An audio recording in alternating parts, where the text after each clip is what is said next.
Sometimes talking about what you believe can be a little awkward. Yeah, a little tricky. It can be. And we're diving into a topic today that sometimes people kind of shy away from, Yeah. but it's so important. And that is the idea of sharing your story, and especially when it comes to faith. Yeah, it can spark a lot of anxiety. It Like how can. to share your experiences authentically without feeling like, you're, Bragging. yeah, bragging or preaching or being, Pushy. yeah. Pushy. And that's what makes this deep dive so interesting. Right. We're exploring a sermon based on 1 Peter 3.15:16, which encourages Christians to be ready to explain their hope. Right. But here's the twist the sermon also brings in the story of Jonah. Oh, wow. You know, the guy who got swallowed by a giant fish? That's right. And I love that because it shows that even prophets struggle with this idea of like sharing their experiences. Oh, absolutely. The anxieties around sharing our faith Yeah. are something people have dealt with throughout history. So our mission today is to help you navigate those anxieties. That's right. We're going to unpack some common misconceptions that hold people back from sharing their stories and explore how to do it in a way that feels genuine and connects with others. Yeah, I think one of the first things that the sermon tackles is the historical context of 1 Peter. Okay. It was written to early Christians who were facing real persecution, accused of all sorts of things, and constantly under scrutiny. So like sharing their faith was actually risky business. Absolutely, yeah. And in that context, being able to clearly and compellingly express your beliefs was vital. Wow. And it's interesting to think about how that relates to our lives today, while we might not face that same kind of persecution. We all encounter situations where we feel judged or misunderstood for our values. That's so true. It's like, okay, maybe not everyone's going to threaten to throw us to the lions. Right. But having a way to articulate what you believe in Yes. is still so important. Absolutely. Yeah, and this leads us to, I think, the first misconception that the sermon addresses, and that's the idea that you need some dramatic, life-altering conversion story Right. to make your testimony worth sharing. Yeah, like you have to go from mob boss to monk for anyone to care, right? Exactly. Yeah. The sermon calls this the Gideon trap, using the story of Gideon as an example. Okay. Now, if you're ever familiar with Gideon, he was a guy who felt totally inadequate to lead the Israelites into battle. Okay. He saw himself as too ordinary, too weak. Kind of like how we compare our behind-the-scenes faith journeys to these, like, flashy before and after stories you see sometimes. That's right. Yeah. And this feeling of inadequacy can really paralyze us. And the sermon really drives that point home by contrasting the testimonies of two very different figures. Okay. Frank King, a former convict who turned his life around, and C.S. Lewis, a renowned intellectual whose faith journey unfolded gradually over many years. Okay, so Frank King's story, now, that's what I would call a dramatic transformation. He was in and out of jail struggling with addiction. Yeah. But get this, his turning point came when someone offered him a hot dog. Wow. What? Yeah, it's such a powerful illustration of how God's grace can work in unexpected ways. Here's this guy who's lived a really tough life, and a simple act of kindness opens him up to something completely new. That's amazing. And then you have C.S. Lewis, whose path to faith was much more intellectual. No sudden lightning bolt moment, just years of deep thinking and conversations that slowly chipped away at his doubts. That's right. And that's where this comparison gets really fascinating.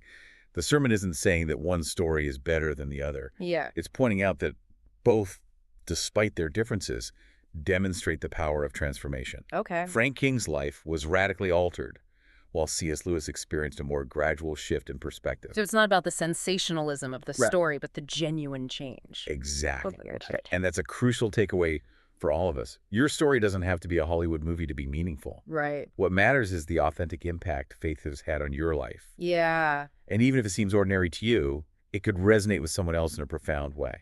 Okay, so that tackles that first misconception. But what about that pressure we sometimes feel to, like, convert the listener? Oh, yeah. It can be so intimidating. It is another big one. And to illustrate this, the sermon uses a really clever analogy.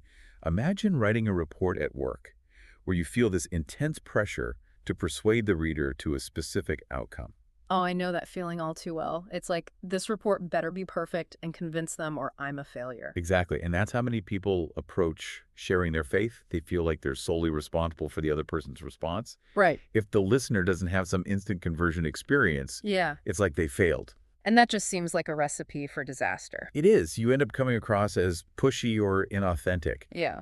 So the sermon breaks this down by explaining the division of labor involved in sharing a testimony. Okay. And it divides it into two parts, the possible and the impossible. Okay, let's unpack that. What is the possible? So the possible is what you can control clearly and honestly presenting your story. Uh. Focus on the who, what, when, where of your experience.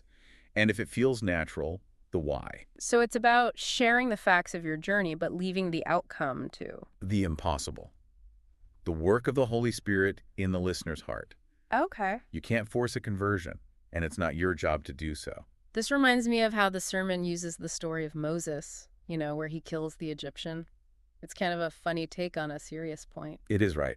Moses was trying to force change through his own power, and it ends up backfiring similarly when we try to control the outcome of sharing our faith. Yeah. It can actually hinder genuine connection and block the work of the Holy Spirit. It's like we can plant the seeds, but we can't force them to grow. Exactly. Trusting that process is key to authentically sharing your story without the pressure of needing to orchestrate a specific outcome. Yeah, Right. That makes a lot of sense. Yeah. Okay, so Yeah. we've tackled two big misconceptions. Yeah, we have. Feeling like your story isn't big enough and this pressure to make somebody instantly change their mind. But there's another hurdle that I think a lot of us face, and that is just straight up fear. Oh, yeah. Yeah. Yeah. It's natural to feel anxious about opening up and sharing something so personal. Mm. And 1 Peter 3.15 actually acknowledges that fear, but encourages us to be prepared. This reminds me of my background in training professions to handle high-pressure situations. Right. We wouldn't just throw them into the fire. Right. We would equip them with tools. We'd run through practice scenarios so they'd feel confident and ready to respond. That's a great analogy Too. because it applies perfectly here. Rehearsing your story, finding ways to express it authentically and concisely can help build confidence and minimize that fear-induced freeze-up. The speaker of this sermon even uses their own experience as a cautionary tale. Oh. They admit to just rattling off some basic facts about, when and where they became a Christian, and it totally fell flat. Right. It lacked that personal touch. It highlights the importance of conveying not just the facts, but the emotional impact, the Yeah. transformation that occurred. Yeah. Without that, it's just a timeline, not a story that people can connect with. Right. Okay, so to recap, we've got these three big misconceptions. Yeah. The Gideon trap, the pressure to convert, and this urge to run from fear. Yes. And instead of letting those misconceptions hold us back, the sermon challenges us to embrace a new way of thinking. Okay. First, embrace the power of your ordinary story. Yes. Don't dismiss it because it doesn't fit some preconceived mold. Right. Second, remember that division of labor we talked about. Focus on your role, which is to share authentically and answer questions honestly. Yeah. Let go of the need to control the outcome and trust that the Holy Spirit can work in ways we may never fully understand. Right. And third, be prepared. Yes. Practice telling your story in a way that feels natural and engaging. That's right. The more comfortable you are with your own narrative, the less fear will hold you back. So there you have it, our deep dive into sharing your testimony. We hope this has given you the confidence and inspiration to embrace the power of your own unique story Yes. and to share it with the world. You know your story matters and the world needs to hear it.